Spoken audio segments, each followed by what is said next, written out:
അപ്പോൾ നമ്മുടെ മീൻ ഇങ്ങനെ വെയിറ്റ് ചെയ്തിരിക്കുകയാണ്. നമുക്കത് ഓപ്പൺ ചെയ്യാം. ഒരു കടലിൽ നിന്ന് മീൻ ഗ്രില്ല് ചെയ്തോ ഓക്കെ ആയിട്ടുണ്ട്. നമുക്ക് പോവാം. എടാ എന്താണ് നിനക്ക് ഫ്രഷ് ആയിട്ട് വേണ്ടത്?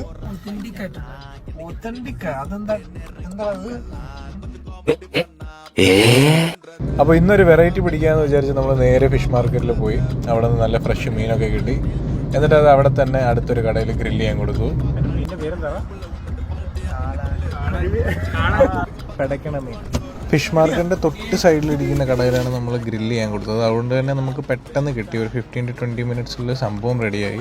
സംഭവം ഗൈസ്, ഇത് പൊട്ടിച്ച് കഴിഞ്ഞപ്പോഴത്തേക്കും എൻ്റെ അമ്മ ആ ഒരു മസാലയും ആ ഒരു ഫ്രഷ് മീനും കൂടി ഇങ്ങനെ മിക്സ് ആയിട്ട് അതിൻ്റെ ഒരു സ്മെല്ലും, പിന്നെ ഇത് കണ്ടോ ഈ ഒരു സോഫ്റ്റ് ആയിട്ടുള്ള ടെക്സ്ചർ കണ്ടോ. ഇടയ്ക്കൊക്കെ ഇങ്ങനെയും ട്രൈ ചെയ്ത് നോക്കുക. കാര്യം ഇത് സൂപ്പർ ടേസ്റ്റുമാണ്, അതുപോലെ തന്നെ അടിപൊളി ഒരു എക്സ്പീരിയൻസും ആയിരിക്കും. ഇവനോട് പിന്നെ എന്ത് ചോദിച്ചാലും ഇങ്ങനെ തലയാട്ടിക്കൊണ്ടിരിക്കും. വിശക്കുന്നോടാ എന്ന് ചോദിച്ചാലും തലയാട്ടും.